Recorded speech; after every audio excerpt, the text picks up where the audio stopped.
আমার ড্রাগন গাছ থেকে ফলের সিজন শেষ হওয়া মাত্রই প্রচুর পরিমাণে ডাল কিন্তু আমি কাটিং করে দিয়েছি, কারণ আমার গাছে কোনো উল্টোপাল্টা ডাল আমি রাখি না।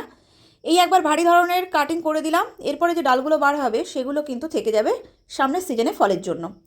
এটা কিন্তু ডাল কাটিং করার ভিডিও না, ডাল কাটিং করার ভিডিও আমি তোমাদেরকে শেয়ার করে দিয়েছি আগে আমার চ্যানেলে। এই ভিডিওটা ড্রাগন ফল তোলার ভিডিও, তাও আবার এই সিজনের লাস্ট ফল। নভেম্বর মাসের 22 তারিখে আমি এই ফলটা তুলেছি, মানে নভেম্বর মাসের 22 তারিখ পর্যন্ত আমার বাড়িতে ড্রাগন ফল ছিল। আবারও অপেক্ষা করতে হবে সেই সামনের সিজনের জন্য। এই ফলটা যেটা দেখছো, ফলটা কিন্তু একদমই ফ্রেশ ফল, তবে ওই যে সাদা সাদা একটু ছোপ তোমরা দেখতে পাচ্ছ, এটা কিন্তু কিছুই না, ফলের কোনো দাগ না। ড্রাগন গাছের ডাল কাটিং করার পর ভিডিওর শেষে দেখবে স্যাপ পাউডার দিয়ে আমি স্প্রে করেছি, এখানে লিঙ্ক দিয়ে দিলাম, একবার দেখে নিও ভিডিওটা।